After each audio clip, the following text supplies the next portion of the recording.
Assalamu alaikum, backtesting başlayız.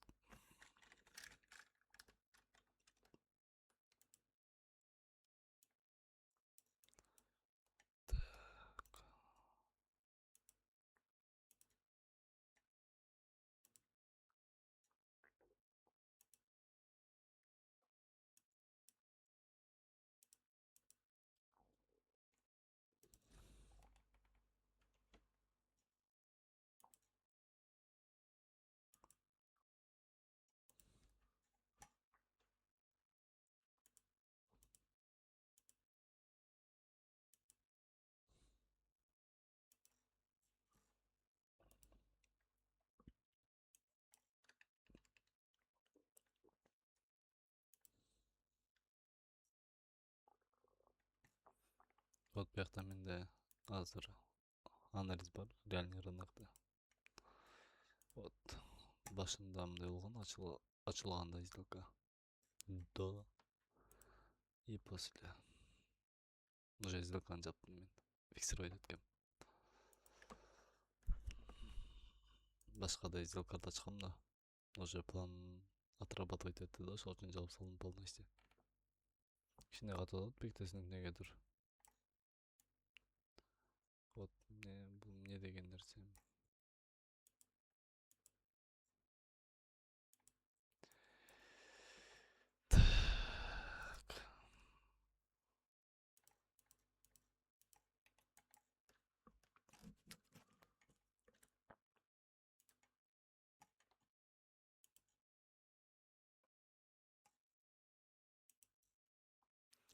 Биздин анализ бул 1 айлык таймфреймден башталат. Биз карайбыз 1 айлык таймфреймде рынокто эмне болгон. Бул биздики Герсорак өзүнүн минимальный базасын 2020-жылы снимать эткен болуш керек.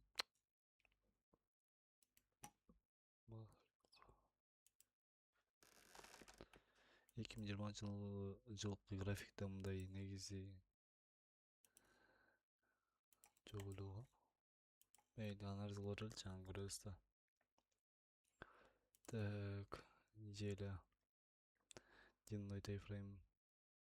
Ближайший минимальный база, фрактал уже белгиленген. Так, бул жерде биздики неэффективный зона бар экен, буну белгилеп коелу. Жана ошондой эле. Так, неэффективный зона H4 боюнча белгилейли. Так, H4ден бизде неэффективность пока бул жакта жок. Так, үстүнкү максимальный баада фрактальный хай бар экен. Буну белгилеп коебуз.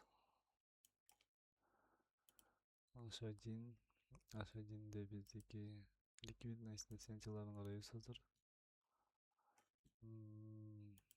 Бул жерде фрактал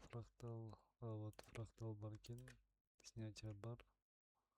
Фрактал бар, снятие бар. И бул жерде биздики фрактал бар. Үстүнкү хай снятие болду. LDX минимальный база снятие болгондон кийин биз уже реакцияга карап баштайбыз рынокто. IFVG жана ошондой эле бул жакта биздики неэффективность, двойной неэффективность окуйбуз буну.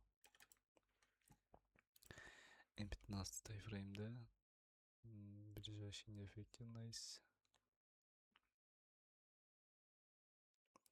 реакция болуп тур. Так, сессия биздики Тихоокеанский уже. Бул жактан уже сессияны кайта оңдош керек экен. Каждый кирген сайын сессия оңдоп. Жакшы эмес да негизи. Ошо мурунку историясы менен калса жакшы болмок. А то каждый кирген сайын эле сессияны алмаштырганга туура келип калат.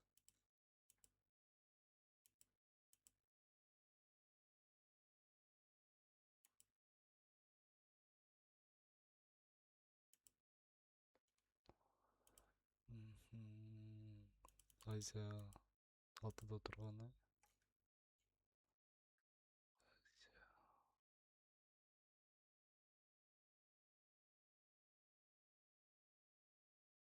Мейли.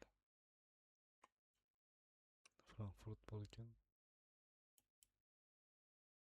Лондон анчада турду эле.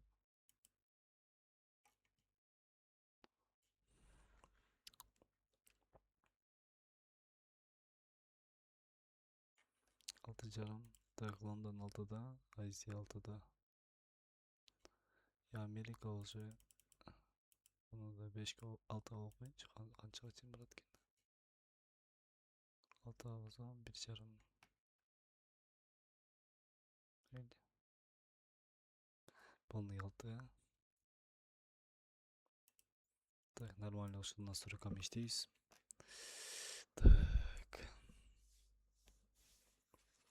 Менде ближайшие интересные зоналар бар. Эми мен азыр Лондонский сессиямен торговать этем. Ох, биздики вот пландаган H1 фракталды снять алды рынок.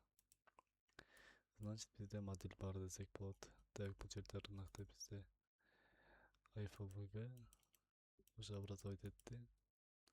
Неэффективный зонадан рынокто уже иштеп берген. Вот неэффективность. Эми мен бул жактан покупка кылам. Ближайший фракталды стоп-лосс. Take profit соотношение прибыль 1,2. 1% мен алабыз покупкага. Вот. Эми көрөлү кандай иштеп берет. Так, пока сделкабыз биздики минуста. Бул жерден негизи жылдырып койсок болот. Сделкабыз лучше не стоит. Rejection блок барылдыйда. Мейли. Стоп болсо стоп болот.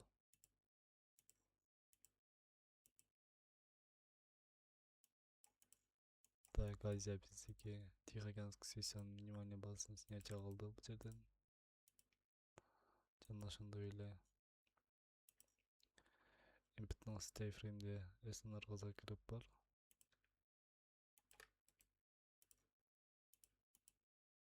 Бул жерде IFVG, FVG көрүнбөйт көзгө.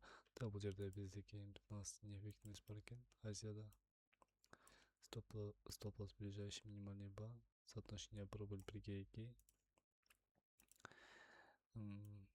Так, уже биз экинчи сделка жатабыз. Көрөлү кандай иштеп берет. Лимит калынган жок экинчиники. Экинчинин лимитка салынды. Уже оюмча бул сделка уже объем продажа чыгып баштады рынокто. Көрөлүчү. SNR бар дылдыйда. Балким SNR'да покупательдер рынокто өтүрүп берет. Бул жакта продажа алган неэффективность рынокто иштеп жатат. Так, лондонский сессия чыкты. Лондонский сессия биздики жок, Франкфурт бул. Так, Лондон чыкты. Лондон азыр ылдыйк региональный снятие кылып өдөй кетчүдөй. О, жакшы. Бул жерден биздики азыр экинчи сделка иштеп берди. Азияский сессия менен чыккан. Азыр эгерде кийинки позицияда жабылса, түшүндүрүп берейин эмне үчүн сделка чыккан. Уже бирөөсү стоп, бирөөсү тек болду. Буну без убытка коюп койсок болмок. Мейли. Бул жерден покупка сделка чыккан себеби анткени сессия боюнча Азия Тихоокеанский сессиянын фракталын снятия алган. Жок, бул соңку саат 5 экен. Азия өзүнүн внимание базасын снятия алган. Жана ошондой эле бул жерде бизде рынокто rejection блок бар. Рынок rejection блокко келип реакция берген покупкага. Бул жерде биздики SNR бар болчу. Жана неэффективность. Ошо боюнча соотношение прибыль 1,2 менен покупка чыкканбыз. И рынок отрабатывать этип берди. Кийинки сделкабыз уже текке кичине калган болчу. И разворот алып рынок ылдыйга кетти. Бул жактан дагы биздики продажа логика бар болчу. М5 тайфрейм карай турган болсок, вот Азиянын максимальный базасын снятия кылды. Ближайший зоналарда SNR зоналар бар бизде. Жана ошондой эле ближайший неэффективность. Вот продажага американский сессия жакшы иштеп берген болчу. Мейли эми азыр биз бир тек, бир стоп, значит биздики от депозита 1%. Бул жерде бизде азыр үстүңкү снятие жок. Ближайший H1ден снятие бар. Эмнеге катып атат дейм да бул.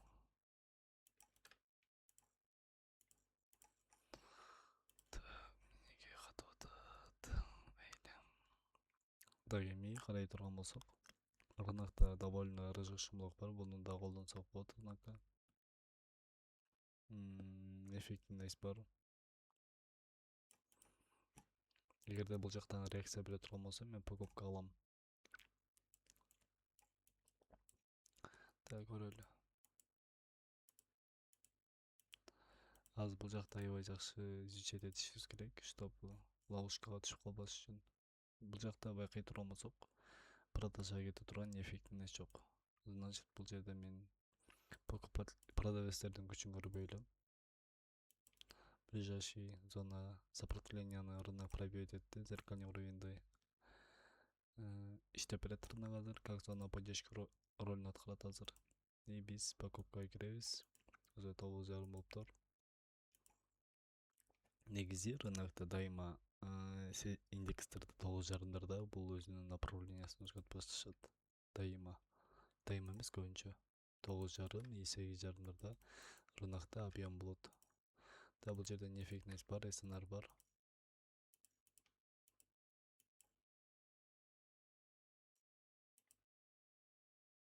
Так, рынок жакшы разворот өдөгө кеткен болчу, бирок биздики рынок ушу коррекция. Бул жерде биздики рынокто СНР бар жана ошондой эле эффективность бар продажага.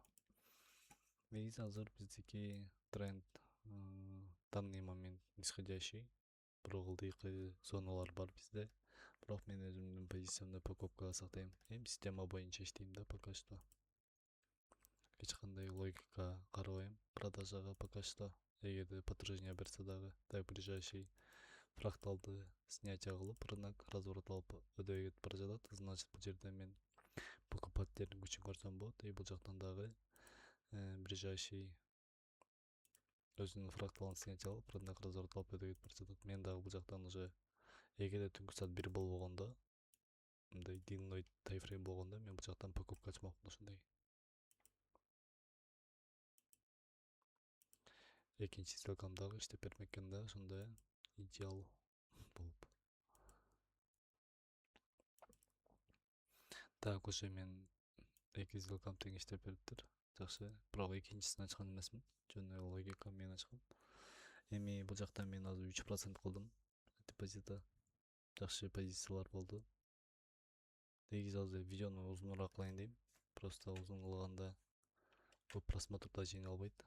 Эми просмотр эмес кеп, просто мен өзүмдүн сделкамдын логикасы, кандай кирип атам сделкага, кандай чыгып атам, ошону көрсөтүштө. Самый главный дисциплина. Система менен иштейм. Ошо системаны сиздерге көрсөтүп, мен өзүмдүн опытымды бөлүштүрүп, мына могу жерден чисто вот мынакей. Бул жактан система менен кирсем, бул жактан чисто опыт болду да мен үчүнчү.